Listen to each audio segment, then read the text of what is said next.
ৰাজ্য চৰকাৰৰ Covid SOP অনুসৰি আজিৰে পৰা ৰাজ্যজুৰি আৰম্ভ হৈছে 10মান শ্ৰেণীৰ পাঠদান। এই মুহূৰ্তত মই আমিনগাঁৱৰ এখন আগশাৰীৰ বেচৰকাৰী শিক্ষানুষ্ঠানত উপস্থিত আছোঁ। ফেকাল্টি হায়াৰ ছেকেণ্ডাৰীও আজিৰে পৰা চৰকাৰৰ কোভিড বিধি অনুসৰি আৰম্ভ কৰিছে 10মান শ্ৰেণীৰ পাঠদান। মই যিহেতু ফেকাল্টি হায়াৰ ছেকেণ্ডাৰীত উপস্থিত আছোঁ, অধ্যক্ষগৰাকীৰ পৰাই জানিবলৈ যত্ন কৰিম। যিহেতু সুদীৰ্ঘ 4 মাহৰ অন্তত আজিৰে পৰা 10মান শ্ৰেণীৰ পাঠদানসমূহ আৰম্ভ হৈছে। অনলাইনৰ পিছত আজি প্ৰথমবাৰৰ বাবে ছাত্ৰ ছাত্ৰীসকলে অফলাইন পাঠদান আৰম্ভ কৰিছে, কি ক'ব?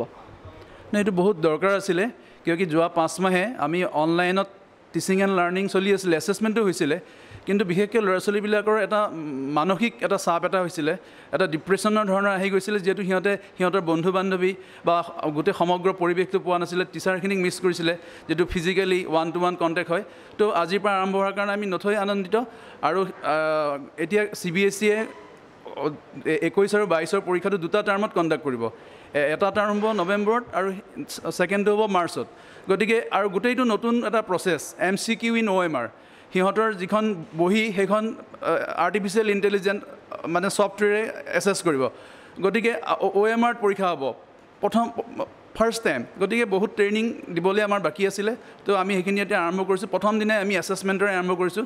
ল'ৰা ছোৱালীয়ে পৰীক্ষা লিখি আছে আৰু আমি গভমেণ্টে 30:1 কৈছে, আমি লেছ দেন 20:1 ৰেচিঅ'ত আমাৰ যথেষ্ট ৰুম আছে, তো আমি আৰম্ভ কৰিছোঁ। আৰু আমি ভগৱানৰ ওচৰত প্ৰাৰ্থনা কৰিছোঁ যাতে আজিৰ পৰা বস্তুটো কণ্টিনিউ হৈ থাকে আৰু ল'ৰা ছোৱালীখিনিক আমি আগৰ পৰিৱেশটো দিব পাৰোঁ আৰু সিহঁতৰ যাতে মানসিক আৰু শাৰীৰিক আৰু গোটেইখিনি একাডেমিক বিকাশ একেলগে হয়, তাৰ কাৰণে আমি চেষ্টা কৰিম। ধন্যবাদ।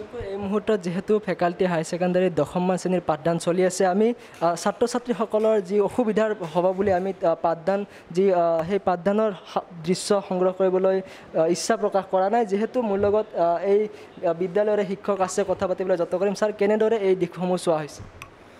আমি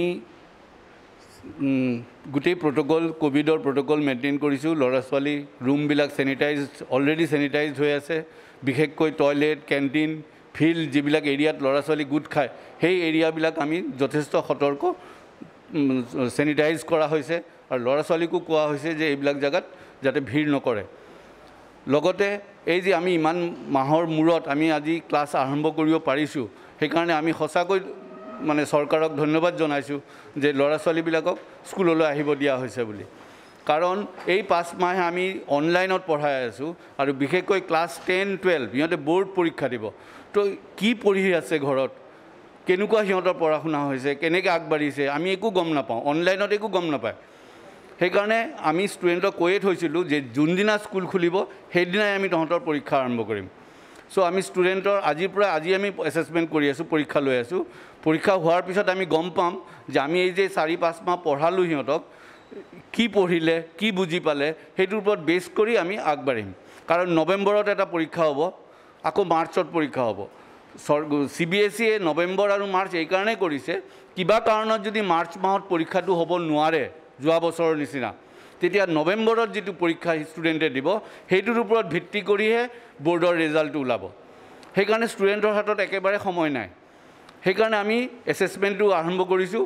এসপ্তাহৰ পৰীক্ষা হ'ব।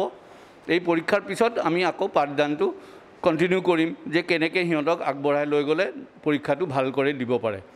আৰু আশা কৰিছোঁ স্কুল খোলা থাকিব, ল'ৰা ছোৱালী স্কুললৈ আহিব, সিহঁতে ফিজিকেলি, মেণ্টেলি চব ফালৰ পৰা সিহঁতে যাতে সুস্থ হৈ উঠে।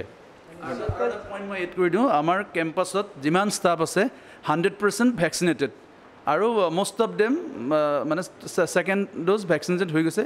তো চবৰে চাৰ্টিফিকেট আছে। গতিকে আমি ধৰি লৈছোঁ যে আমাৰ কেম্পাছটো এটা ক'ভিড ফ্ৰী জ'ন আমি কৰিব চেষ্টা কৰিছোঁ। আৰু মই ক'বলৈ পাই সুখী হ'ম, লাষ্ট 1.5 ইয়েৰত আমাৰ কেম্পাছত কোনো পজিটিভ কেছ নাছিলে। আমি ইমান সতৰ্কতাৰে আছিলোঁ, তো কেম্পাছৰ ভিতৰত পজিটিভ হোৱা নাই।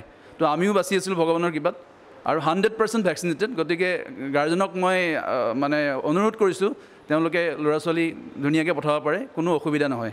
ইভেন আমাৰ ড্ৰাইভাৰ, হেণ্ডিমেন, ষ্টাফ, আমাৰ 350 ষ্টাফ আছে, অল আৰ ভেকচিনেটেড। সিহঁতে চাৰ্টিফিকেট অলৰেডি ডিপজিট কৰিছে। চ' সেইখিনি প্ৰট'কল গোটেই মনা হৈছে। ধন্যবাদ। সম্পূৰ্ণ কোভিডৰ যি প্ৰট'কল বা কোভিডৰ যিসমূহ নিয়ম যে ভেকচিন গ্ৰহণ কৰা, মাস্ক পৰিধান কৰা, ভেকচিন নোহোৱা কোনো এগৰাকী ষ্টাফ নাই ফেকাল্টি হায়াৰ ছেকেণ্ডাৰীত। 350 গৰাকী ষ্টাফৰ ভিতৰত সমুদায় ষ্টাফে ভেকচিনেটেড বুলি কৈছে। সম্পূৰ্ণ কোভিড ফ্ৰী এলেকা বুলি বিদ্যালয় কৰ্তৃপক্ষই ইতিমধ্যে সংবাদ মাধ্যমক কৈছে। আৰু এনেদৰে আজি সমগ্ৰ ৰাজ্যৰ লগতে উত্তৰ গুৱাহাটী আমিনগাঁৱৰ শিক্ষানুষ্ঠানৰ বিপৰীতে আমিনগাঁৱৰ আগশাৰীৰ শিক্ষানুষ্ঠান ফেকাল্টি হায়াৰ ছেকেণ্ডাৰীও আৰম্ভ কৰিছে 10মান শ্ৰেণীৰ পাঠদান।